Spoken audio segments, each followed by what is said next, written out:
अगर कोई आपके बारे में किसी दोस्त या कलीसिया को या संबंधी को एक लेटर लिखे या ईमेल भेजे या व्हाट्सएप भेजे, तो आपके बारे में वो क्या जिक्र करेगा, क्या लिखेगा?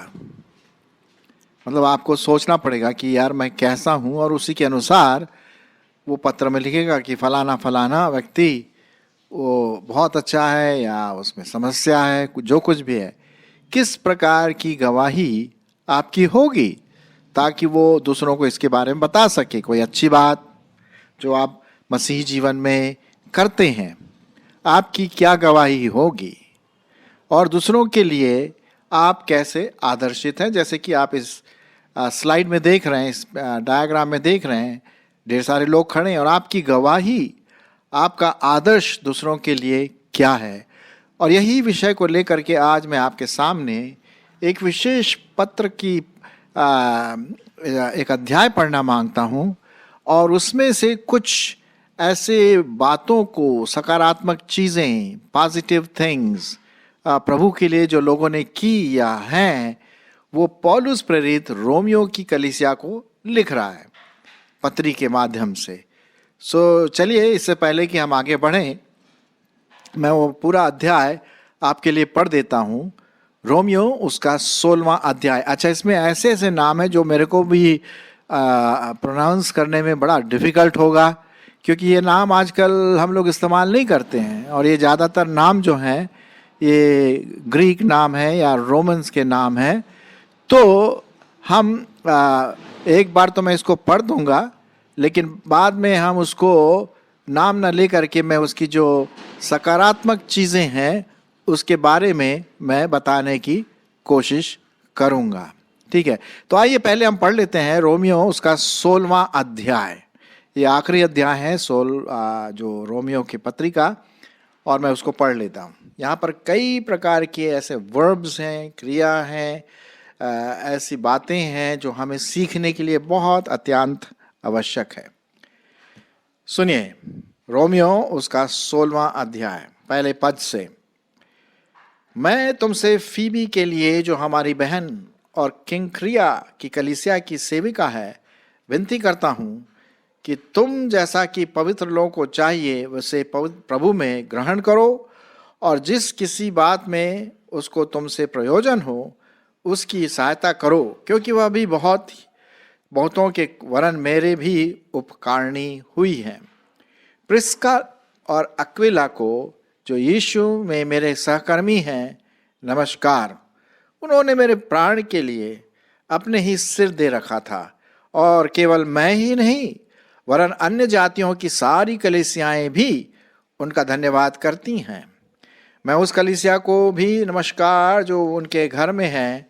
मेरे प्रिय इपेनितुस का, जो मसीह के लिए आसिया का पहला फल है, नमस्कार। मरियम को, जिसने तुम्हारे लिए बहुत बहुत परिश्रम किया है, नमस्कार। अंद्रोनिकुस और यूनियास को, जो मेरे कुटुंबी हैं और मेरे साथ कैद हुए थे और प्रेरितों में नामी हैं और मुझसे पहले मसीह हुए थे, नमस्कार। अम्पलियातुस को, जो प्रभु में मेरा प्रिय है, नमस्कार। उर्बानुस को, जो मसीह में हमारा सहकर्मी है, और मेरे प्रिय इस्तखुस को, नमस्कार। अपेलेस को, जो मसीह में खरा निकला, नमस्कार। अरिस्त्रुबुलुस के घराने को, नमस्कार। मेरे कुटुंबी हेरोदियोन को, नमस्कार। नरकिस्सुस के घराने को, जो लोग प्रभु में हैं, उनको नमस्कार। त्रुफेना और त्रुफोसा को, जो प्रभु में परिश्रम करती हैं, नमस्कार। प्रिय पिरसिस को, जिसने प्रभु में बहुत परिश्रम किया, नमस्कार। रूफुस को, जो प्रभु में चुना हुआ है, और उसकी माता को, जो मेरी भी है, दोनों को नमस्कार। असंक्रुतिस्तुस और फिलगोन और हरमास, पत्रुबास, हिरमेस और उनके साथ के भाइयों को भी नमस्कार। फिलुलुगुरुस और यूलिया और निरियुस और उसकी बहन और ओलुम्पियास और उनके साथ के सब पवित्र लोगों को नमस्कार। आपस में पवित्र चुंबन से नमस्कार करो। तुमको मसीह की सारी कलीसियाओं की ओर से नमस्कार। अब हे भाइयों, मैं तुमसे, यहाँ पर मैं आपके लिए पढ़ूंगा। अब हे भाइयों, मैं तुमसे विनती करता हूं कि जो लोग उस शिक्षा के विपरीत जो तुमने पाई है फूट डालने और ठोकर खिलने का कारण होते हैं, उन्हें ताड़ लिया करो और उनसे दूर रहो, क्योंकि ऐसे लोग हमारे प्रभु मसीह के नहीं हैं, परंतु अपने पेट की सेवा करते हैं और चिकनी चुपड़ी बातों से सीधे साधे मन के लोगों को बहका देते हैं। तुम्हारी आज्ञा मानने की यह चर्चा सब लोगों में फैल गई है, इसलिए मैं तुम्हारे विषय में आनंद करता हूं। परंतु मैं यह चाहता हूं कि तुम भलाई के लिए बुद्धिमान, परंतु बुराई के लिए भोले बने रहो। शांति का परमेश्वर शैतान को तुम्हारे पांवों के नीचे शीघ्र कुचल देगा। हमारे प्रभु यीशु मसीह का अनुग्रह तुम पर होता रहे। तीमुथियुस मेरे सहकर्मी का, और लूकियुस और यासोन और सोसिपुत्रुस मेरे कुटुंबियों का तुमको नमस्कार। मुझ पत्री के लिखने वाले तिरतियुस का प्रभु में तुमको नमस्कार। गयुस का जो मेरी और कलीसिया का पहुनाई करने वाला है, उसका तुम्हें नमस्कार। इरास्तुस जो नगर का भंडारी है, और भाई क्वारतुस का तुमको नमस्कार। हमारे प्रभु यीशु मसीह का अनुग्रह तुम पर होता रहे। अब जो तुमको मेरे सुसमाचार अर्थात यीशु मसीह के विषय के प्रचार के अनुसार स्थिर रख सकता है, कर सकता है, उस भेद के प्रकाश के अनुसार जो सनातन से छिपा रहा, परंतु अब प्रकट होकर सनातन परमेश्वर की आज्ञा से भविष्यद्वक्ताओं की पुस्तकों के द्वारा सब जातियों को बताया गया है कि वे विश्वास से आज्ञा मानने वाले हो जाएं और उसी एकमात्र अद्वैत बुद्धिमान परमेश्वर की यीशु मसीह के द्वारा युगानुयुग महिमा होती रहे। आमीन। मैंने पूरा चैप्टर पढ़ा, हालांकि मैं इतना नहीं पढ़ता हूँ, लेकिन क्योंकि संदर्भ में मुझे देखना है, कॉन्टेक्स्ट में देखना है, जो जो सकारात्मक गवाहियाँ इन लोगों के द्वारा, जो कि नाम मैंने आपके लिए पढ़ा, जैसा कि आपने सुना कि बड़ा मुश्किल होता है, कुछ कुछ नाम तो मैंने गलत भी प्रोनाउंस किया होगा, क्योंकि हम लोग ये इस्तेमाल नहीं करते। ये जो ग्रीक कल्चर है, यूनानी कल्चर, उनके नाम है तो थोड़ा सा मुश्किल होता है, लेकिन वो नाम भी बहुत इम्पोर्टेंट है, वो इस पुस्तक में आए हैं। और यदि पौलुस प्रेरित आज मेरे बारे में, आपके बारे में लिखता, तो क्या गवाही देता, क्या सकारात्मक चीजें मुझ में पाई जाती, आप में पाई जाती, जिसके लिए वो प्रभु को धन्यवाद देता। ये जितने भी लोग मैंने आपके सामने पढ़े, वो सुनामी थे और प्रभु की गवाही के लिए, प्रभु को पूरी रीति से समर्पित, प्रभु की महिमा के लिए, चर्च की बढ़ोतरी के लिए, ये सब थे। तो आइए हम इसको बिना नाम लिए, क्योंकि मैंने नाम तो पढ़ लिया बड़ी मुश्किल से, अब सिर्फ मैं बताऊंगा भाई या बहन, और आप यदि उसको देखना मांगते हैं तो रोमियो उसका 16वां अध्याय जरूर हमारे साथ देखते रहिए। पहली बात हम देखते हैं वो बहन जो उपकारणी थी। उपकारणी का मतलब उदारता से दूसरों की सेवा करती थी, उसको वो बोलता है नमस्कार। एक बहन जो पूरी रीति से प्रभु की कलीसिया के लिए समर्पित थी। फिर एक प्रभु में सहकर्मी है, वो इतना सहकर्मी है कि उसने पौलुस के लिए अपने प्राण देने तक के लिए तैयार था। प्रभु के लिए, मतलब पौलुस के लिए भी, प्रभु के लिए बोला, मैं अंत तक बिल्कुल विश्वास योग्य बना रहूंगा। उस भाई के लिए जो प्रभु का सहकर्मी है, उसको भी नमस्कार। फिर वो एक बहन के बारे में बताता है, प्रभु में अथक परिश्रम करने वाली। आजकल हमें सिर्फ परिश्रम करने वाली नहीं, अथक परिश्रम। अथक का मतलब कंटिन्यूसली, बिना थके हुए, थक भी जाते हैं फिर भी प्रभु की सेवा के लिए वो लगे रहते हैं। ऐसे लोग दिखाई देते हैं, ऐसी बात नहीं है, लेकिन ऑफ कोर्स बहुत कम है। और मेरे लिए और आपके लिए बड़े चुनौती का ये गवाही है, क्या मैं दूसरों के लिए वो अथक परिश्रम करता हूँ, जिसके बारे में पौलुस एक बहन के बारे में बताता है, जिसका नाम अभी मैंने आपके सामने पढ़ा। फिर उसके बाद एक और प्रभु का भाई नहीं, मतलब प्रभु के लिए, प्रभु में भाई, जो कैद है पौलुस के साथ कैद था, और उसका नाम सुनामी भी था। सुनामी का मतलब अच्छा नाम था। प्रेरितों के बीच में उसका नाम बहुत अच्छा था। कुछ लोग होते हैं ना, अरे यार उसका बात मत करो तो बहुत ही खराब है। नहीं नहीं नहीं, ये सुनामी था, अच्छे नाम का था, प्रतिष्ठित था। तो हम देखते हैं कि ऐसे भी लोग थे जो प्रभु के लिए कैद हो गए, लेकिन हम प्रभु के लिए मरने के लिए भी तैयार हैं, ये गवाही है उनके। वो बोलता उनको भी नमस्कार। आप देख रहे हैं पूरा ही जो पत्री है ग्रीटिंग से भरा पड़ा है कि नहीं? आपने देखा होगा, इसको नमस्कार, उसको नमस्कार। मतलब पौलुस एक एक व्यक्ति को बड़े ध्यान से नाम ले करके वो बता रहा है कितना उसका इंटरेस्ट है एक एक इंडिविजुअल का, एक एक व्यक्ति का।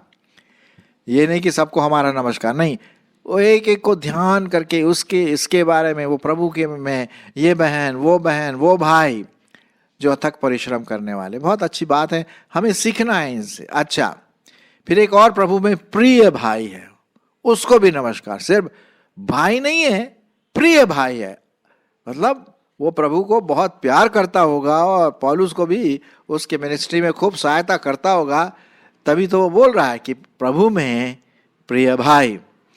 और फिर एक और है व्यक्ति प्रभु में, उसको बोलता है मेरा सहकर्मी। सहकर्मी का मतलब है जो उसके साथ काम करता था बीते हुए सालों में। शायद ये सहकर्मी जिसका नाम दिया गया है, मैं भी पढ़ना नहीं मांगता हूँ क्योंकि मैं, बड़ा डिफिकल्ट नाम है ये सब, लेकिन आप देख सकते हैं ये जो सहकर्मी था प्रभु के लिए पौलुस के साथ हमेशा लगा रहा, उसको भी क्या बोल रहा है?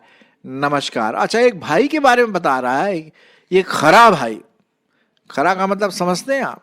विश्वास योग्य, ईमानदार, बिना चिकनी चुपड़ी बातें किए हुए। आजकल बहुत सारे लोग हैं जो किसी लालच की वजह से बड़े चिकनी चुपड़ी बातें करते रहेंगे ताकि दूसरा प्रभावित होकर के कुछ उसके लिए करे। नहीं नहीं नहीं, हमें भैया देखो, अगर हमें चिकनी चुपड़ी बातें करना है तो वो शैतान का काम है, प्रभु का कार्य नहीं। हमें ऐसा विश्वास योग्य होना, प्रभु चाहता है कि हम विश्वास योग्य बने रहें अपने काम में, अपने समय में। खरा, आपने सुना हो खरा नमक, है ना? खरी चीजें, मैंने उसको खरी खरी सुना दी, मतलब जो मेरे बाद में दिल में जो बात थी।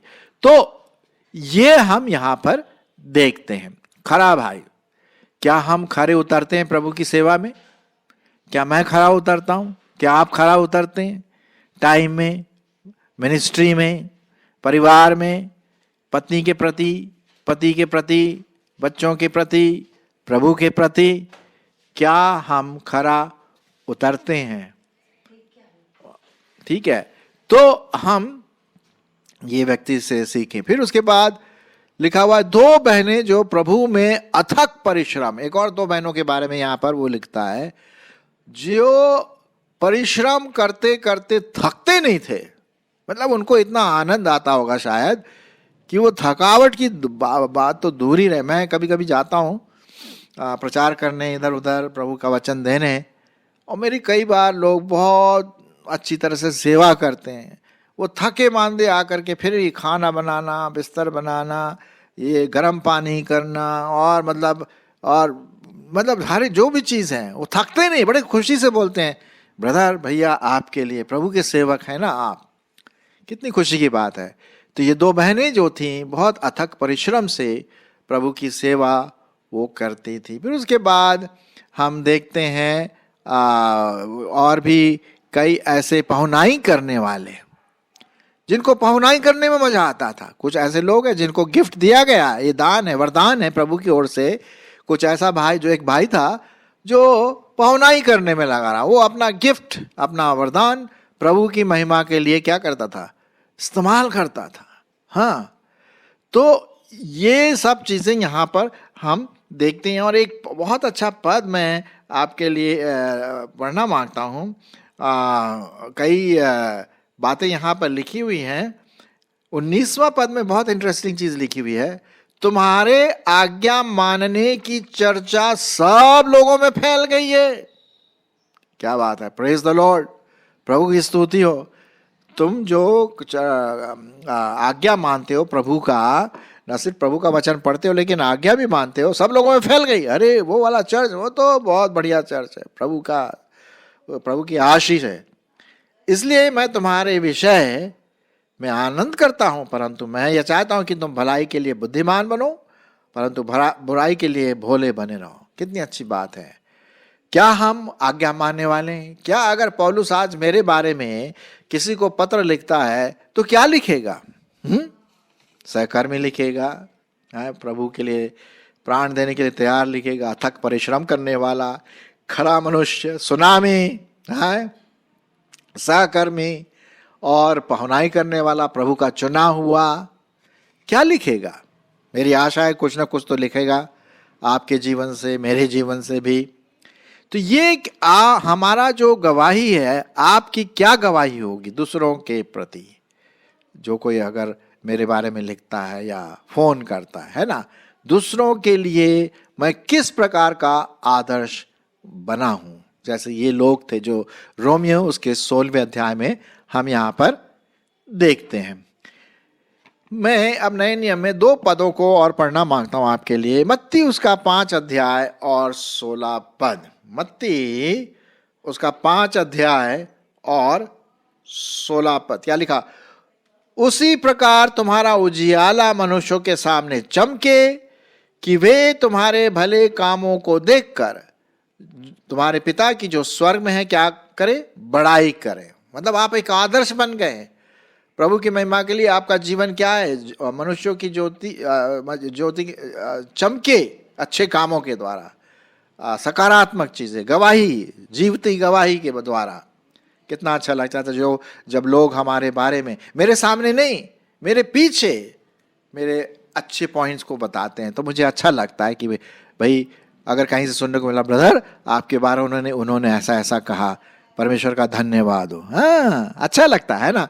तो आज आपके जीवन में कौन सी गवाही आप दूसरों के लिए एक आदर्श का कारण बन सकते हैं, है कि नहीं? तो हम यहां पर ये बात देखते हैं। मैं आपके लिए पढ़ूंगा 1 तिमोथी उसका 4 अध्याय 12 पद।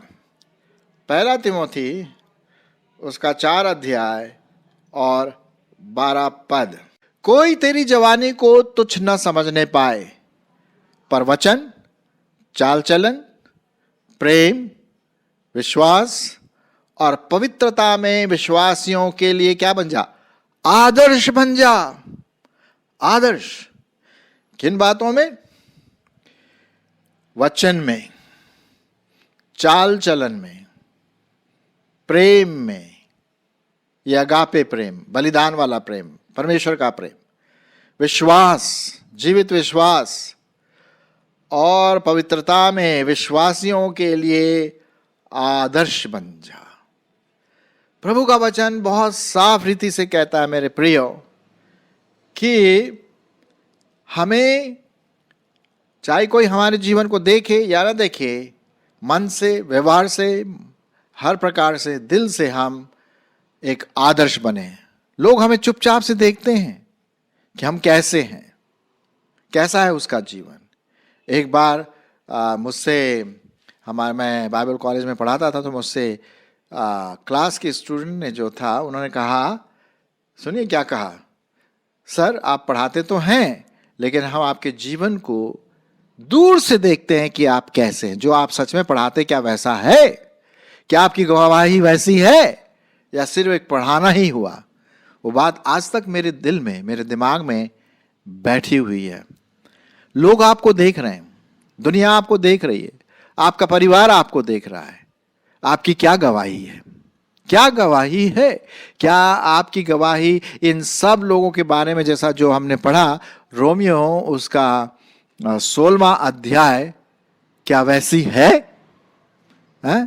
खरा मनुष्य, प्रभु में कार्य करने वाला, परिश्रमी, कठिन परिश्रम करने वाला, प्रेरितों में सुनामी, अच्छे नाम लाने वाला और विश्वास योग्य यहाँ तक कि अगर मुझे मरना भी पड़े मैं विश्वास योग्य बना रहूं, जेल में जाने के लिए तैयार, सहकर्मी, पहुनाई करने वाला, हाँ प्रभु का चुना हुआ व्यक्ति, क्या मैं हूं? यह आपके लिए मेरे लिए एक बड़ा चुनौती का कारण है। आइए मैं एक प्रश्न पूछना मांगता हूं अपने जीवन से, आपके जीवन से। अगर पौलुस प्रेरित आज मेरे बारे में किसी को लिखता तो वो क्या लिखता? क्या रोमियो 16 अध्याय के अनुसार होता? मेरी आशा है कि ऐसा ही हो।